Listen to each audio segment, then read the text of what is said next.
Y hola gente, buen día. Yo estoy lista para ir al gimnasio, es temprano en la mañana. En este video esperen verme más tarde conversando un poco sobre lo que pienso acerca de este movimiento que se traduce como salud en toda talla o health at every size, que ha ido creciendo, tiene alguna relación con el llamado Fat Acceptance Movement, el movimiento de aceptación de la gordura sería. Y bueno, básicamente la premisa de estos movimientos online es que es posible estar saludable y ser fit en cualquier talla, incluso si se tiene sobrepeso, y que debemos dejar de moralizar el llamado peso saludable, es decir, asociarlo con un buen carácter y unos buenos rasgos de personalidad, mientras que el sobrepeso se asocia con rasgos negativos como la pereza o el descuido. Entonces, vamos a estar conversando sobre esto. Es verdad que se puede estar fit en cualquier talla. ¿Qué pienso sobre la técnica de avergonzar a las personas para que cambien su estilo de vida? ¿Qué pienso sobre muchas de las activistas y de las estrellas online de internet, influencers que sobre todo en el mundo anglohablante tienen gran presencia? Todo esto dentro de un momento más.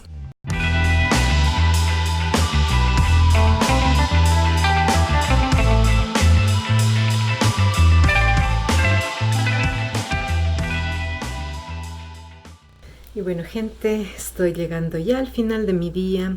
Tengo tiempo de sentarme un ratito a conversar y comentar un poco, como había mencionado, sobre mis pensamientos y opiniones respecto al movimiento llamado Salud en toda talla. La premisa de este movimiento es que hasta cierto punto es un mito que sea indispensable estar delgada para tener una buena salud, que la tabla del índice de masa corporal tiene una serie de falencias que hacen que no refleje realmente la salud de una persona, más allá de los números que nos muestra, es decir, que alguien con un índice de masa corporal alto no necesariamente va a tener problemas de salud. Y se le asocia bastante con el movimiento de aceptación de la gordura, aclarando que la palabra gordo, gorda o gordura pues son un poco reivindicadas por el movimiento del Fat Acceptance, como palabras que no deben sentirse como ofensivas, que no deben tomarse como ofensivas, sino más bien hay que empoderarse con esas palabras y pues usarlas no como insultos, sino simplemente como un adjetivo que describe el volumen corporal de una persona, tal como se le puede decir a una persona que es alta o de baja estatura o que tiene cabello largo o corto, etcétera, ¿no?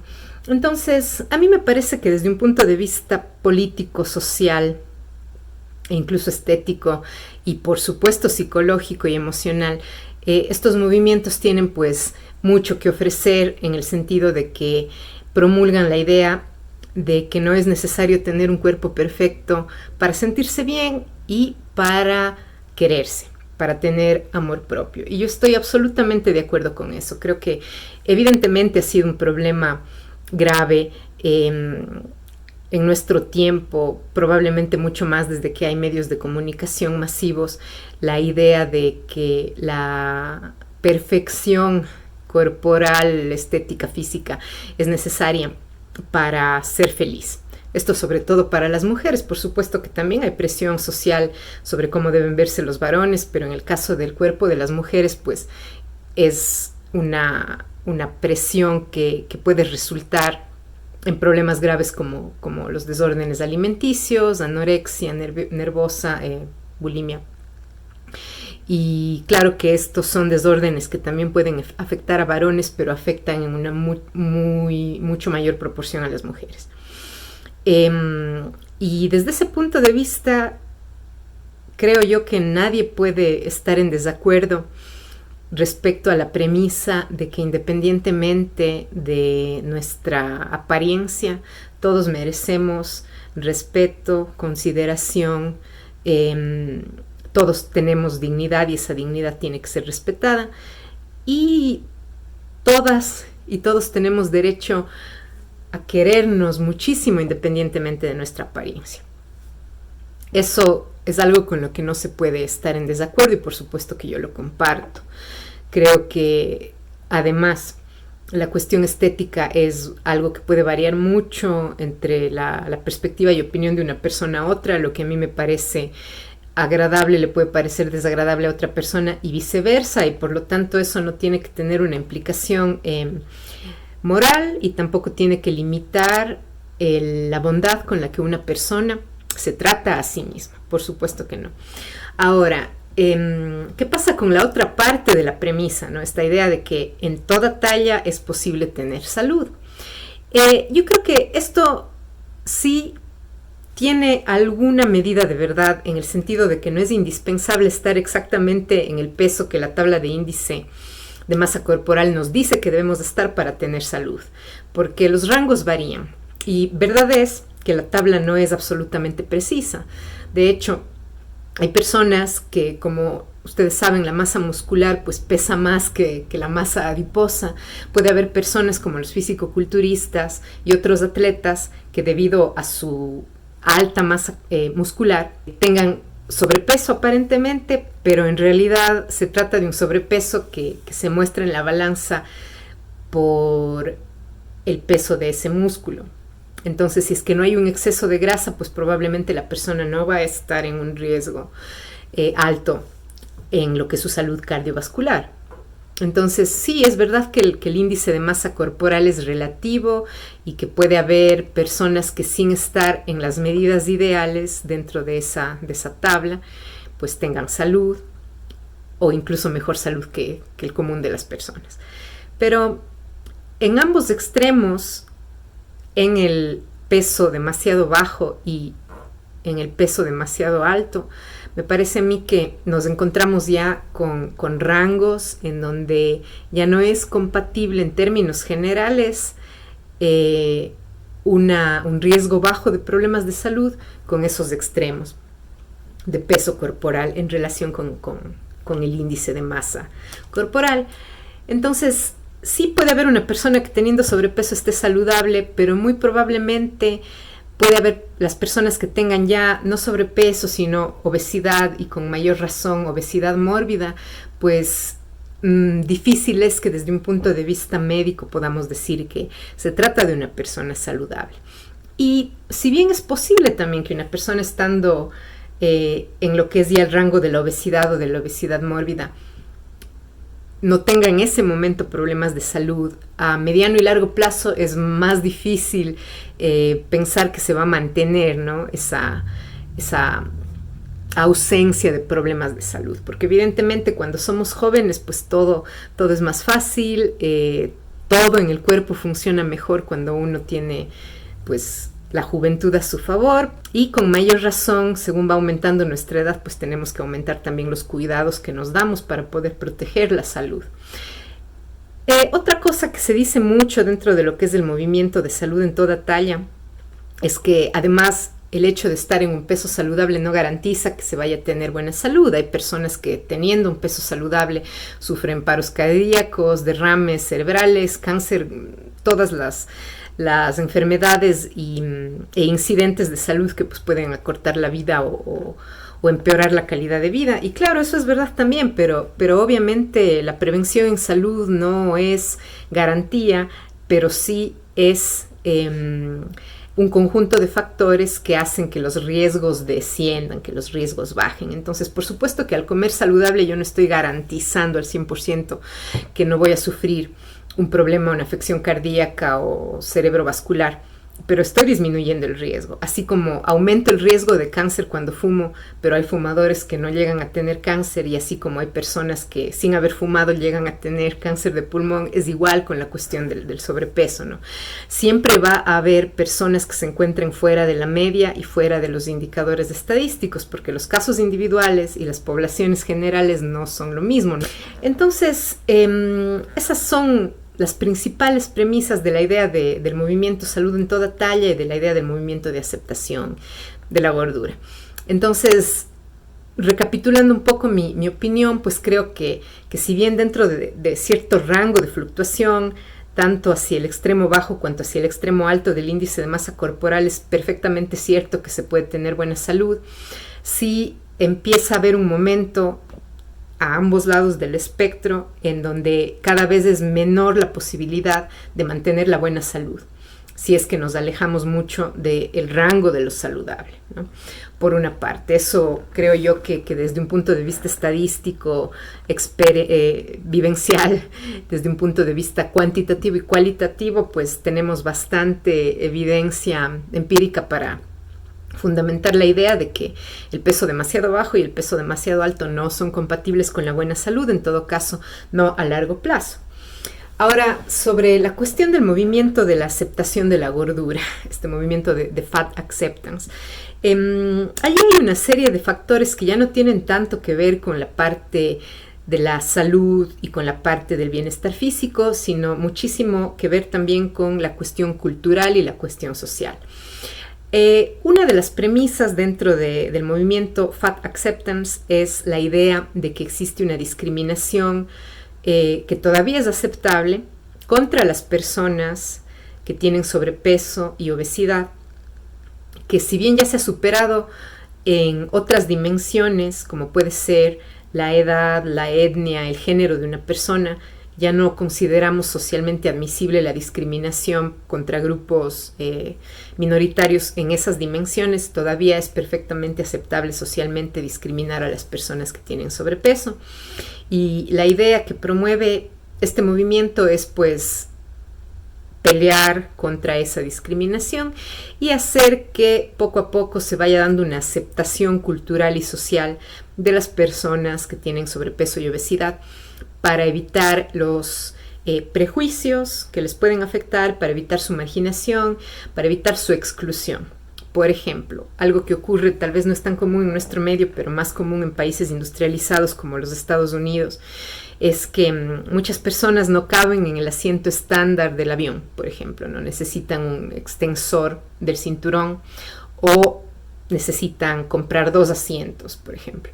Entonces, estas personas consideran que debería haber un parámetro distinto para el diseño de los asientos, de tal manera que estos sean más inclusivos, y así como hacemos lugares y medios de transporte más amigables con las personas que tienen, por ejemplo, algún tipo de discapacidad, deberíamos hacer lo mismo para las personas que tienen obesidad, sobrepeso.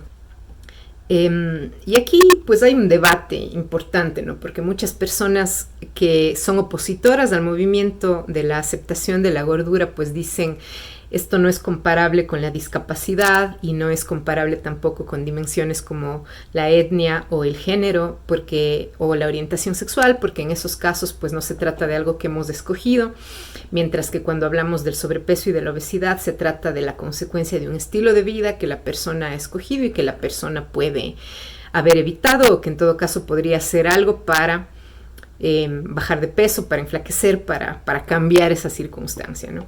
Y allí yo sí tengo que disentir un poco, porque si bien es verdad que en términos generales, cuando no estamos hablando de condiciones de salud que cambien las circunstancias de estándar, en términos generales una persona sí tiene sobrepeso u obesidad porque consume más calorías de las que quema, eso es cierto.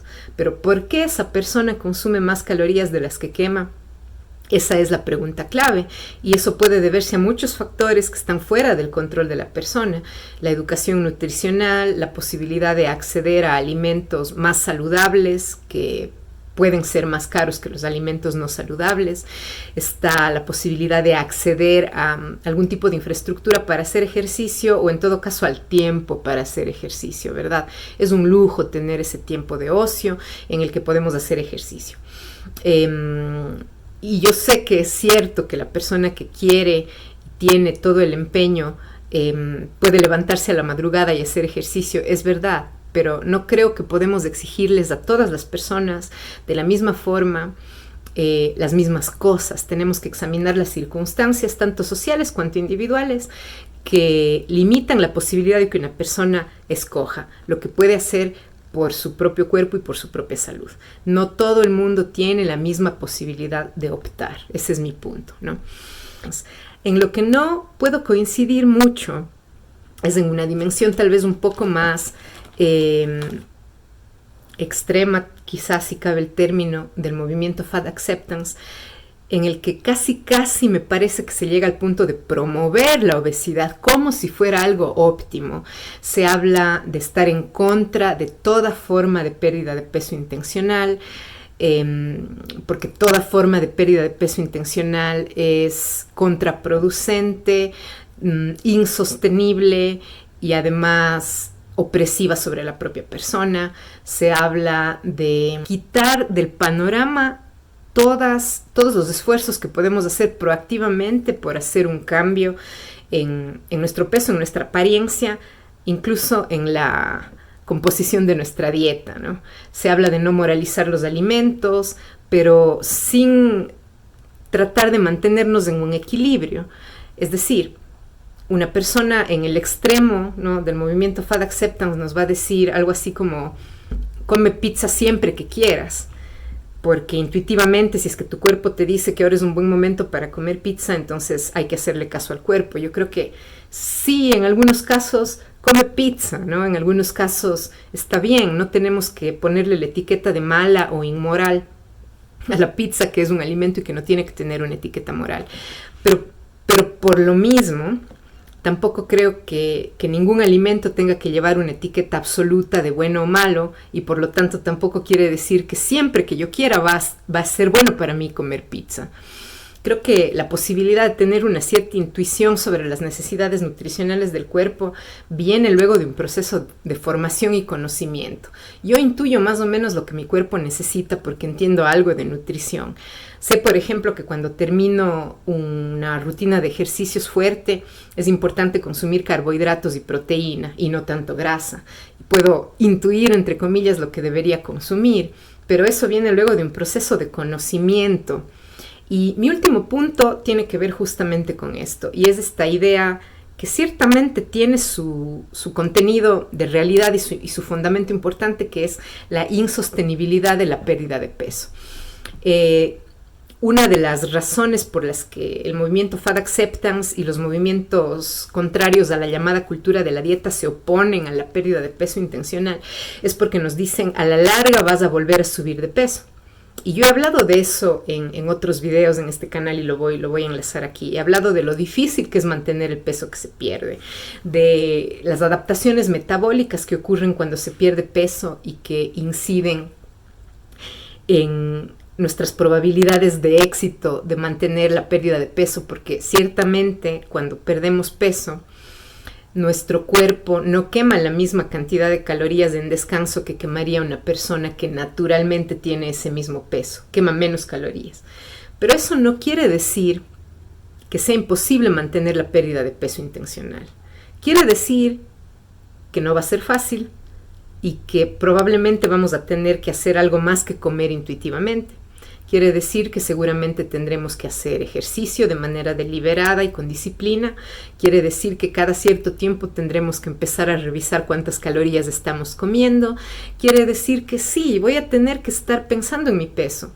Que si subo un poco más de cierto límite que yo considero ser el límite tope para mi peso con el que me siento cómoda o saludable o feliz, pues que tengo que tomar cartas en el asunto si es que subo para volver a bajar. Y yo he mantenido mi peso ya por casi 5 años, es decir, que voy a estar saliéndome de la estadística, porque se supone que el tiempo máximo que la gente que pierde peso puede mantener es de 5 años. Y digamos, ya voy a sobrepasar esa marca, pero no es algo que ocurre espontáneamente. Y eso tiene que quedar claro. Hay que hacer un esfuerzo consciente y deliberado. Pero yo creo que eso no es malo tampoco y no es necesariamente una condena al fracaso. Hay muchas cosas que hacemos en la vida que requieren un esfuerzo deliberado y no por eso decimos que son imposibles o que debemos dejar de hacerlas. Seguir una carrera, progresar en un empleo, son todas metas que necesitan un esfuerzo deliberado. Si es que yo quiero pasar el año en mi carrera universitaria, tengo que estudiar, y no porque sea... Bueno, puede haber excepciones, puede haber gente que pase los años sin estudiar, pero por lo general vamos a tener que estudiar. Y eso no quiere decir que por ser necesario ese esfuerzo sea imposible terminar una carrera universitaria. Lo que yo creo es que la sociedad y el ambiente, el entorno nutricional sobre todo en los países industrializados y también en nuestros países de Latinoamérica, tienen que sufrir un cambio para poder ser más compatibles con el sostenimiento de la pérdida de peso a mediano y largo plazo. Estoy absolutamente de acuerdo con que la cultura y la sociedad no nos hacen más fácil mantener un peso saludable al rodearnos de comida altamente calórica, con sabores adictivos y casi escondiéndonos la comida saludable y además poniendo la educación nutricional casi fuera del alcance de las personas. Eso es lo que está mal. Y creo que podemos luchar un poco más contra la omnipresencia de la comida chatarra, más que insistir en que todo régimen para perder peso intencionalmente es perjudicial. No estoy de acuerdo con eso, insisto, no puedo no estar de acuerdo con la idea de que debemos ser una sociedad más inclusiva, que todo el mundo debe ser tratado sin prejuicios, que no debemos basarnos en la apariencia de una persona para juzgar su carácter, su posibilidad de trabajo, su perfil moral. Pero no podemos perder de vista que tenemos evidencia suficiente para entender, para saber que los extremos en el peso corporal no son compatibles con la buena salud y que también es nuestra obligación política y ética luchar por tener un entorno alimentario mejor. Además de luchar por la inclusión, también es necesario luchar por el acceso a la salud, incluyendo el acceso a la educación en salud y dentro de eso a la educación nutricional. Espero que mis ideas hayan quedado más o menos claras. De todas maneras, si es que alguien tiene cualquier comentario, pregunta, crítica, pues no dejen de escribirme. No se olviden de darle un like a este video si es que quieren ver más comentarios como este, compartir, suscribirse y llegamos hasta allí conmigo. Nos vemos en el próximo video.